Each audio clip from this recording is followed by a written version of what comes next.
episode.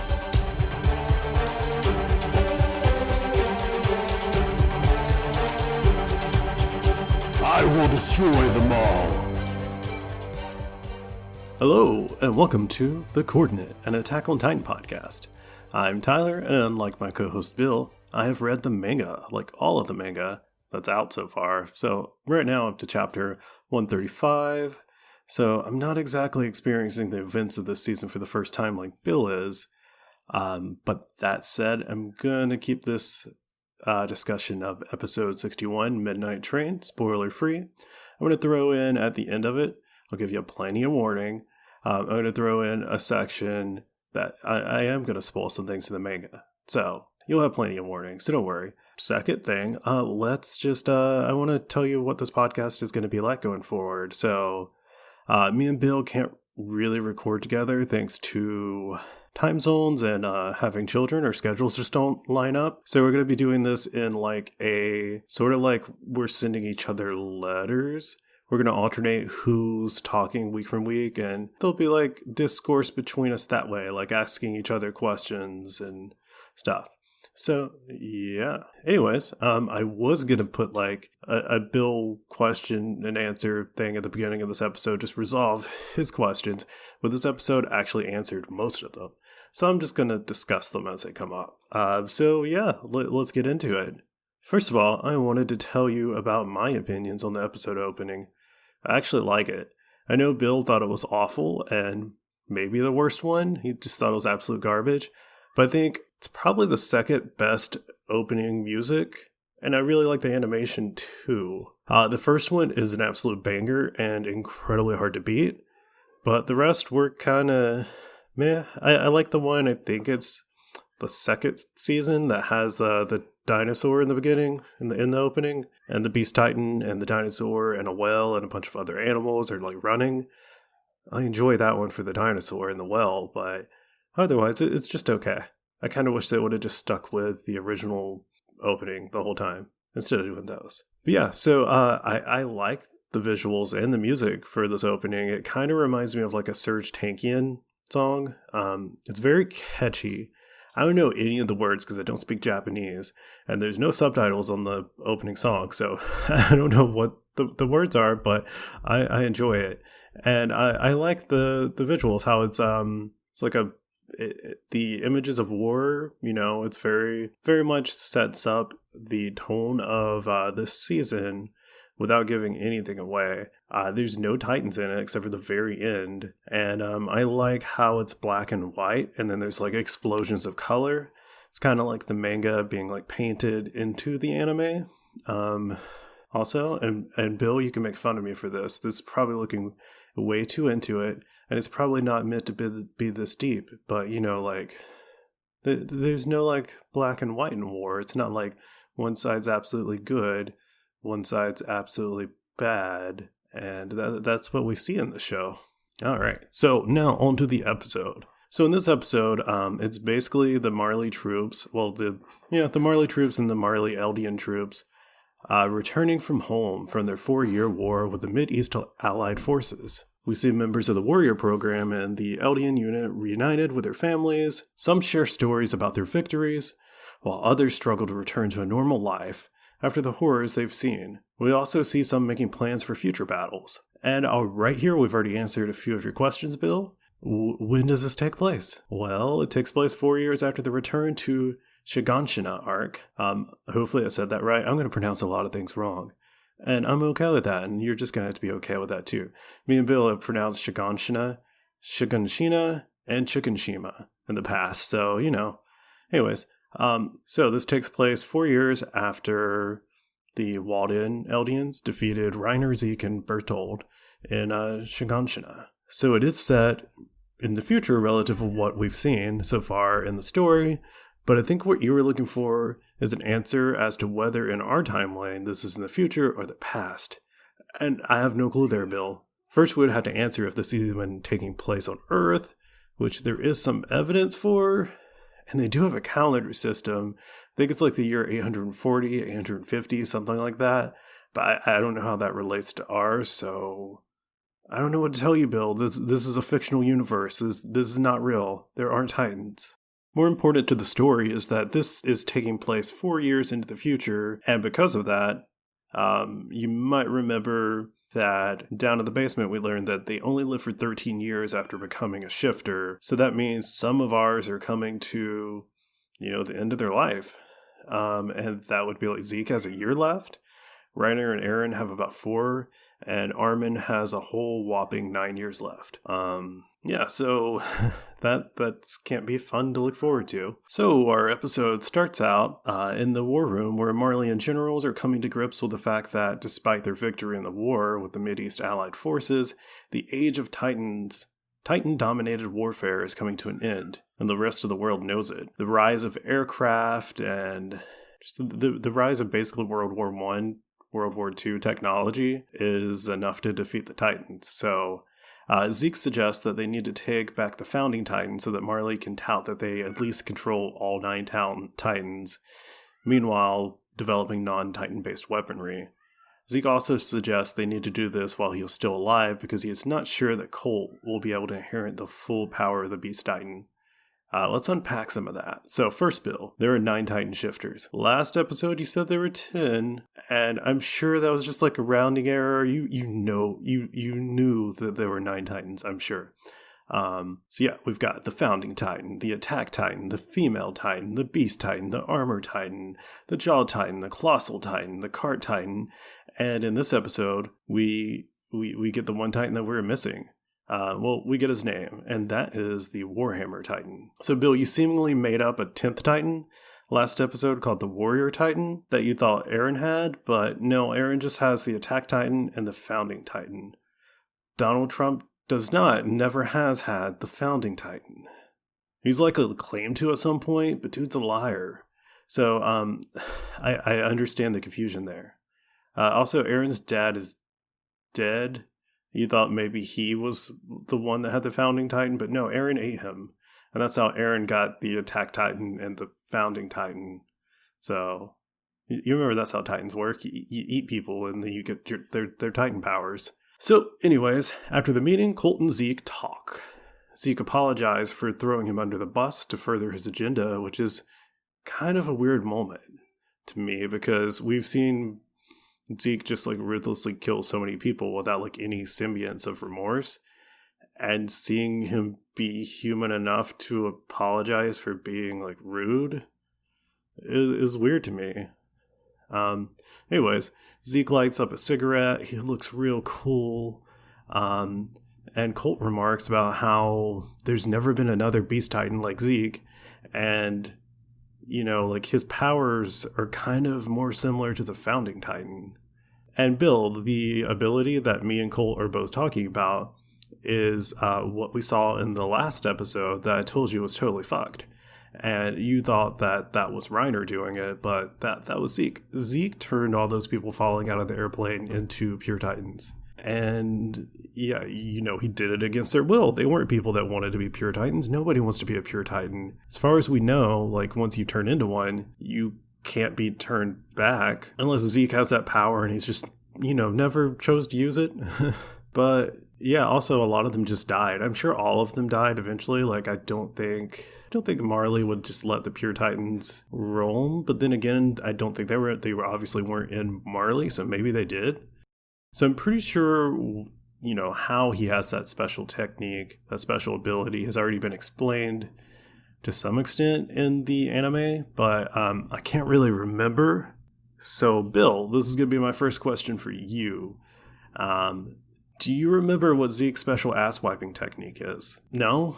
Yes? You use the same one? Just let me know next episode. Next, we see Reiner waking up from a nightmare where Mikasa was chopping him all to bits, and I really love that scene.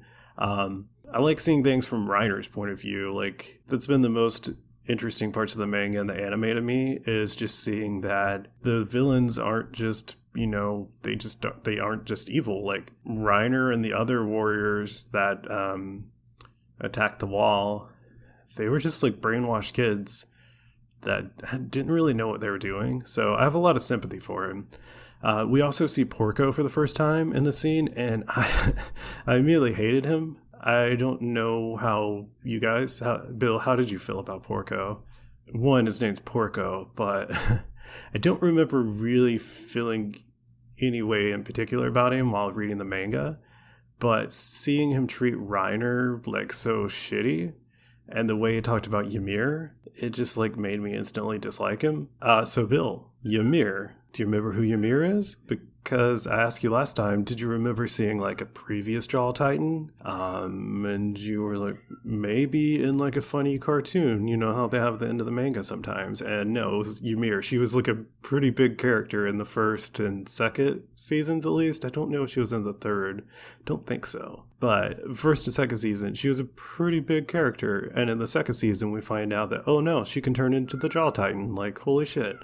And yeah, so she got that power by eating Porco's older brother, Marcel, who was friends with, friends. They were in the warrior program with Reiner and Annie and Berthold. And so, yeah, like, come on, Bill. You remember Ymir. She had a thing for Krista. And she, like, surrendered herself to Reiner and Berthold to... I don't really know why. I don't remember. Maybe she felt guilty for eating their friend. Yeah, I really don't remember. Never really understood why she did that instead of just helping the like walled-in Eldians, but she does. Her surrendering herself, I don't know. I feel like Porco should have some appreciation for her instead of just speaking about her being like so weak, like being like a weak person to have such a strong name, because Ymir is also like a godlike figure in this universe. And I mean, sure, she killed his brother, but she was a mindless Titan, so it's not like it was her fault really. She was just a victim of the system, and then she gave the power back. So, you know, he only has that power because of her, and it's weird to me that he doesn't see it more from her perspective, being as he only knows about this stuff through her memories. We also get, and I'm gonna say her name wrong, because it's either Pick or Peck. I think it's Peck. That's what I'm gonna go with. Feel free to tell me I'm wrong.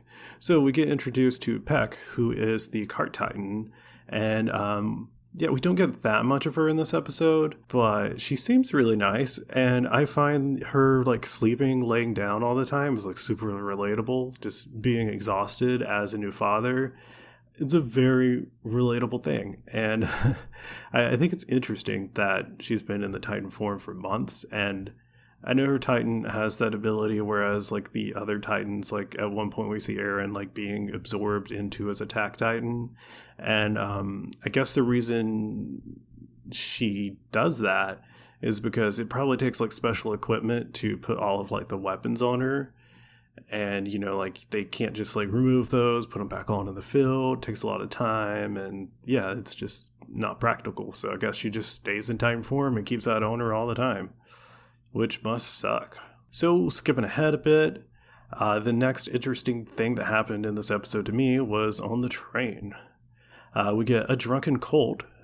He gets like all the Eldian soldiers like really riled up, celebrating Gabby, destroying that train, like holding her over their head. They're like, "You're the savior of Eldia. Woo, Gabby, yay." Meanwhile, motherfucking Falco sulks in the corner with Reiner. Reiner tells Falco that Gabby is most likely to be the next Armored Titan, and Falco just like loses his shit because being one of the 9 is essentially a death sentence.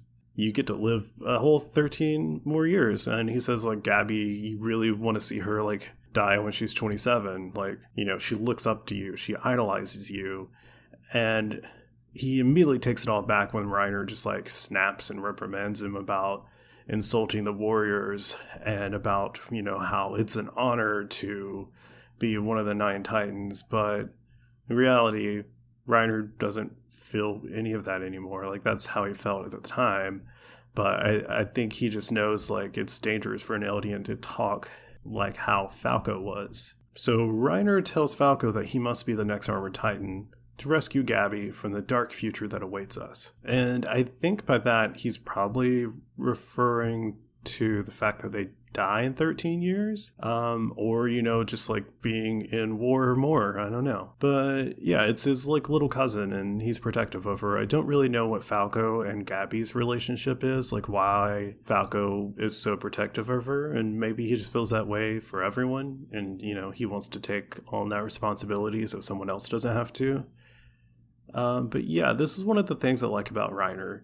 He's able to see like both sides, and, you know, he knows the whole warrior program is just like absolute bullshit. Like there's no honor in it. Like he was just like a terrified kid, and, you know, it really messed with him, like having to go kill lots of people. Like that's not something you want to do.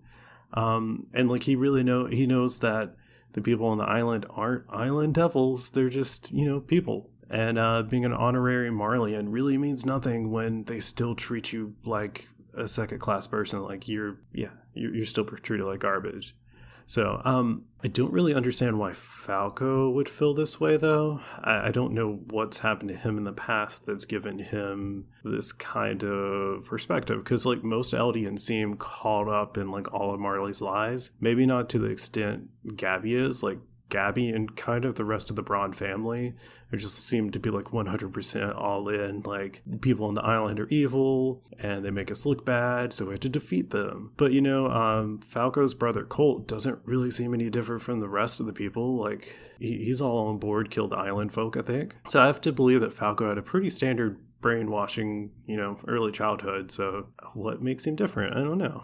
So, Bill, I kind of agree with you about Falco seeming like a pussy, but not actually being one. I wouldn't have used those words, and it's hard to explain, but it's kind of like how, like, Armin seems like a total wimp until you see him, like, sacrifice himself fighting the Colossal Titan, and his clothes get burned off, and you realize he has a fucking 8-pack, and then you're like, oh shit, am I the pussy? Like, Armin could beat my ass, and, like, yeah.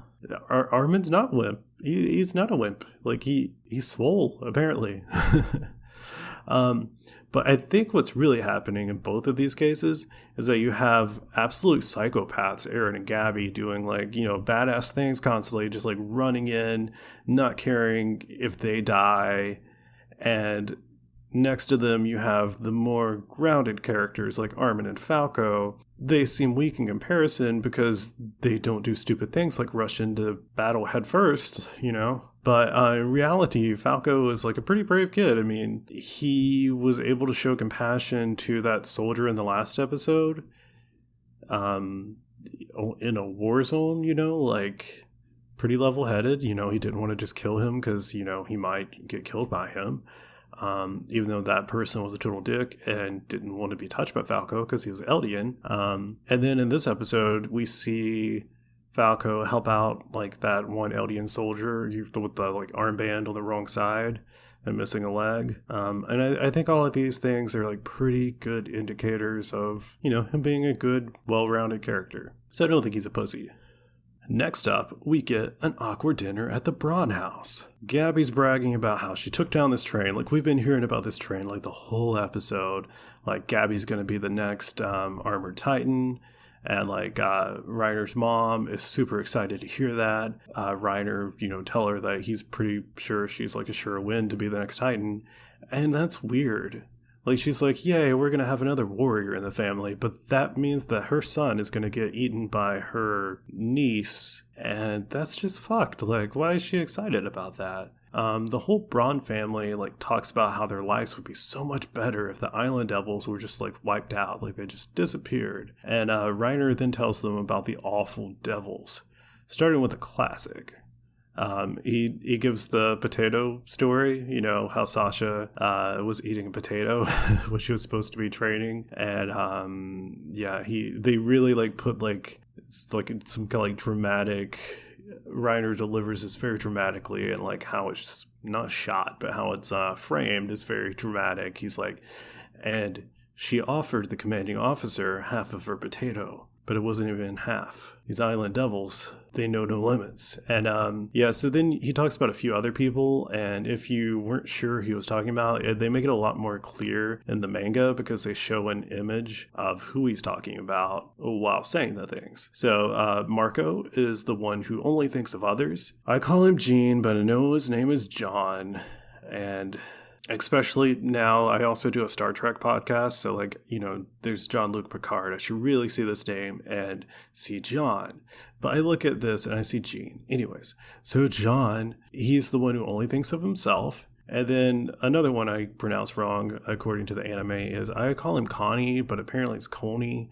Coney is the one who forgot why he went to the bathroom. I don't remember that happening, but I guess maybe that actually happened at some point, or maybe they were just like, hey, he's stupid. I don't know. And then obviously you've got Aaron being like the rash one, and then Mikasa and Armin being the idiots that follow in after him. So Ryder ends that by saying that, there were all kinds of people on the island, which really pisses off his mom, because I don't really know. I don't know if she's just 100% bought into the Marley lie, or it's just, like she shuts the window. So, like she definitely doesn't want like any like Marley soldiers or anyone to police, I guess, like to hear like someone in her household talking somewhat positive about the people on the island for fear. So I don't know if she actually believes that the Eldians on the island are all evil. Like, maybe it's just, like, easier to blame them for all their problems versus accepting that, like, no one alive is really at fault for their suffering other than the Marley people who, like, can keep this going, the system going. And the final bit of the episode is in the war room. We have the warriors talking about going back into... I don't know if it's Paradise or Paradis. It's spelled Paradis, but I feel like it's still pronounced Paradise, the island. So you're talking about going back there to take back the founding Titan. And in order to do that, they're going to use the Warhammer Titan, like the family with the Warhammer Titan, to sort of rile... What are they doing with him? I guess they're using that family to sort of get support for going back to the island. Anyways, they tease that we're going to see the Warhammer Titan at some point, which is pretty cool. And yeah, that's about it. And I guess we're going back to the island at some point, probably. So, that's cool. But yeah, there's not much else there. So I thought it was a pretty good episode. It's really hard to talk about episodes that don't have like action set pieces to break things up. So I hope this wasn't boring for you. I don't really have any more questions for you, Bill, other than, do you know how Zeke wipes his ass? But I'll send you a few. Like, there's some things in this episode that I want to ask you about, but you need to know other things first. So if you learn those things in the next episode, I'm going to ask you about them. So yeah, that is it. I'm going to play our outro music that lasts for like 20, 30 seconds. And then I'm going to talk spoilers about chapter 135 and how it relates to some of these episodes. So if you don't want to hear any mega spoilers, you need to get out of here. But yeah, check us out at Coordinate Pod. I think Coordinate Pod on Twitter. You can email us at coordinatepod@gmail.com. And my Twitter handle is Jack's Catcalled. And Bill's is at Matunica if you want to chat with us about this. We also have a Discord you can join. There's a link down below. But yeah, until next time. I don't know. We don't have a sign off. Don't get eaten.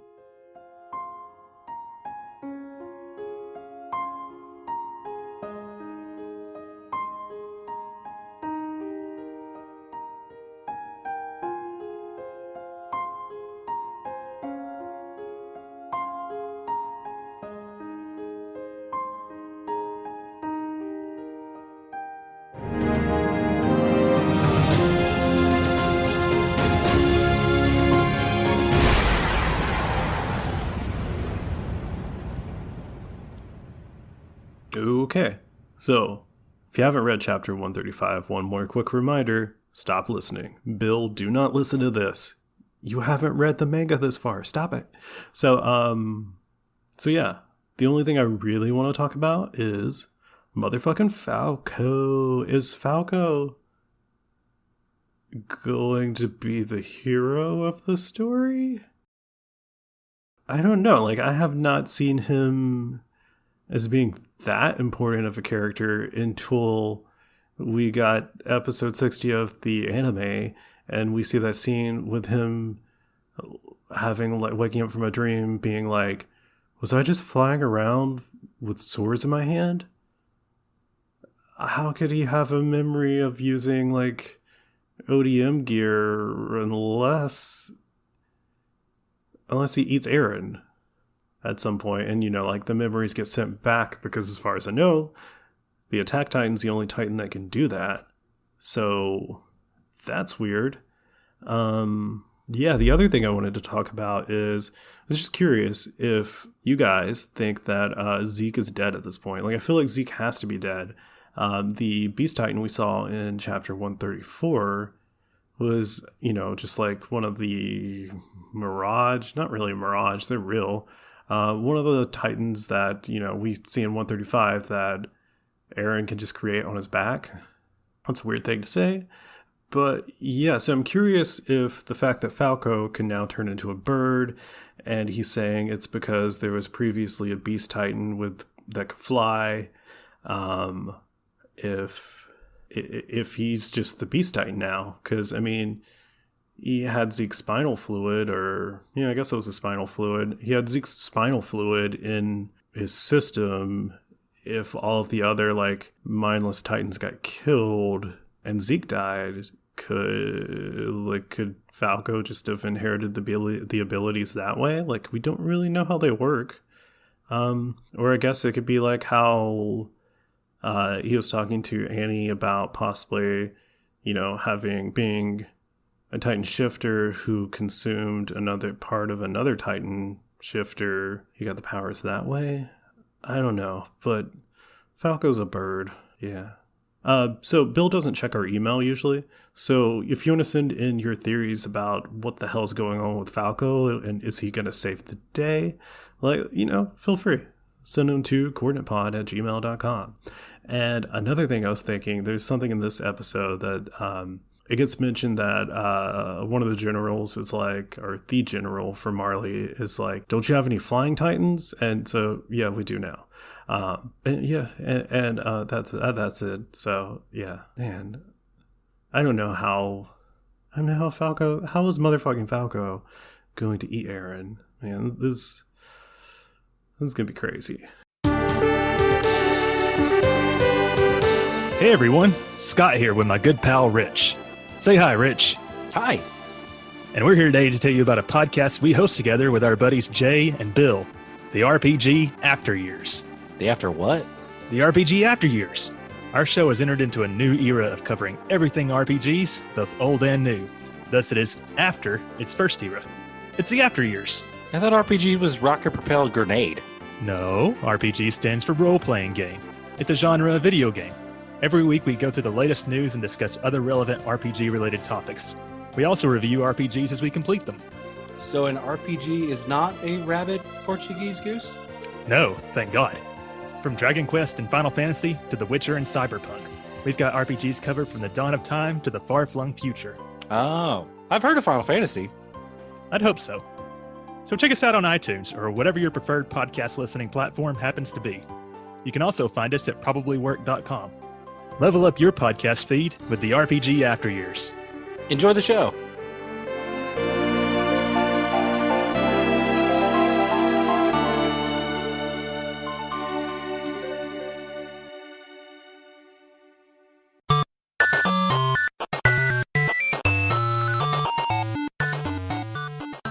This has been a presentation of the We Can Make This Work Probably Network. Follow us on Twitter @ProbablyWork for more of our questionable content. Also, we have a website called probablywork.com.